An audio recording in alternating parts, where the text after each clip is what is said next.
Daniel Zverina za prezidenta? No jasné, však voľte ho aj vy. Sú len dve možnosti, koho voliť za prezidenta. Fica alebo Zverinu.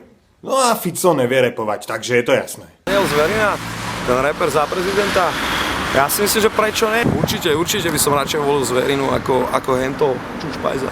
Bez debaty. Podľa mňa je to jeden z mála ľudí, ktorí myslí na vozíčkárov, na trúpikov, na ťažko postihnutých. Zverina by bol pekne jebnutý prezident, ale ne až tak, jak ten náš súčasný.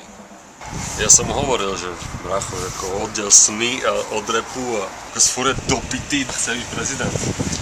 Videl si Zverinu, on sa zbláznil, ale čo sa deje? Však za prezidenta kandiduje. Však chod na Facebook alebo niekde a pozri to. Ty tento rok rozmýšľaš, koho máš voliť? Tak porozmýšľaj poriadne, lebo konečne sa toho chytil nejaký mladý človek, ktorý môže pre túto krajinu a pre nás niečo konečne urobiť. Lebo tí starí ľudia, ktorí sa snažili niečo robiť, neurobili nič a iba sa tu trápime. Tak chceme sa mať dobre alebo ne? Chceme, no.